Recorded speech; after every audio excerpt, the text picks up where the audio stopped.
আমি কিন্তু মাত্র ৩,০০০ টাকার চাকরি করতাম, বা আমার বাবার একটা বাইক ছিল, বাইকটা হচ্ছে 18 বাইক, ডায়াং। এত ঝাংড়ি বাইক আমি জন্মেও দেখি নাই। স্টার্ট দিয়ে এখান থেকে যাই 1 কিলো গিয়ে আবার বন্ধ হয়ে যায়, ওখানে গিয়ে আবার এমনে ঝুকাই, তেল আছে তাও চলে না।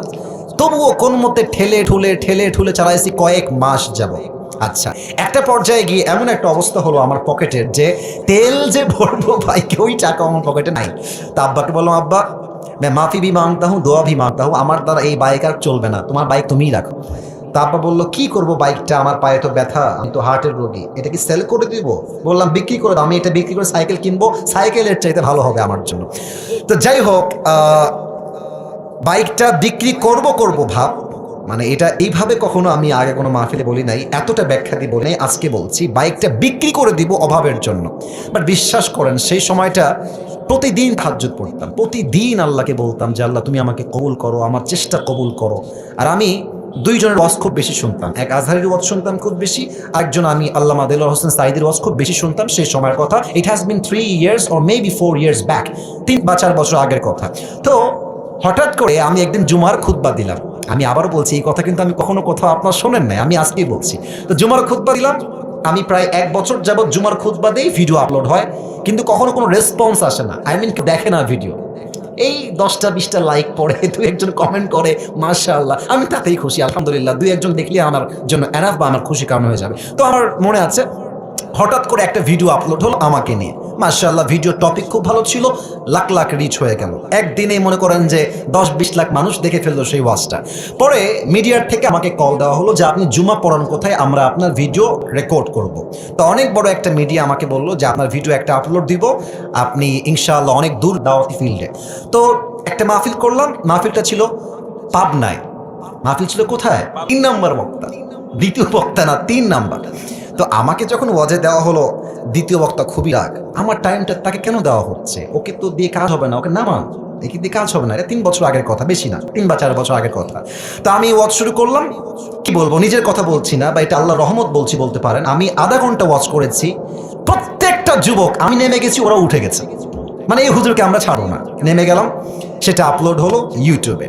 হঠাৎ করে একদিন আমার বাসা ছিল রাজশাহীতে, রাজশাহীর আমাদের মেইন শহরের বাসা, আমার আব্বা জুমার খতিব এবং আমার আব্বা একটা মাদ্রাসার প্রিন্সিপাল। তো আমি বাইপাস দিয়ে যাচ্ছি বাইক নিয়ে, ভাই আমার কাছে কিছুই নাই, বিশ্বাস করে, না আছে টাকা, আর আমার 2টা সাদা পাঞ্জাবি ছিল, আর আমি যেই জুমার খুতবা দিতাম, জুব্বা যে পরবো, জুব্বাও ছিল না ভালো।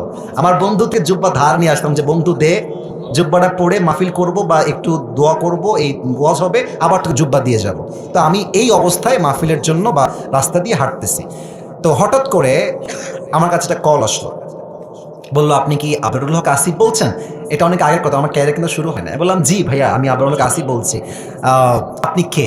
তো বললো যে আমি অমুক জেলার থেকে বলছি, আপনার একটা মাহফিলের ডেট লাগবে। শুনে কলিজায় এত শান্তি লাগলো যে আলহামদুলিল্লাহ, আল্লাহ হয়তো আমার রাস্তা খুলতেছে, এই তো রাস্তা আমার খুলে যাচ্ছে।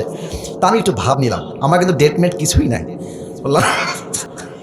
বললাম ও আচ্ছা, ডেট নিবেন কবে, আমাকে তো দেখতে হবে ভাই। তো বলছে যে ভাই ডেটটা আমরা 2 মাস পরে নিব, যদি আপনি ডেট দেন তাহলে আমরা। ও তো ভাবছে মাশাআল্লাহ, মিলিয়ন ভিউ, এ তো অনেক বড় বক্তা হবে রে ভাই। তো আমি একটু ভাবতাম, আমি বললাম ঠিক আছে, আমি ডায়েরি দেখে আপনাকে বলছি। আমার ডায়েরি কোনো ডেটই নাই।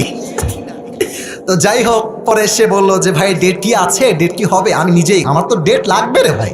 আমি কল দিয়ে বললাম ভাই হ্যাঁ অমুক তারিখের ডেট হতে পারে, আপনি কি ডেটটা নেবেন? তো বলছে অবশ্যই নিব। তো বলছে যে ভাই আপনার হাদিয়া কত? আমি তো জীবনে হাদিয়াই নিই না, হাদিয়া কত বলবো।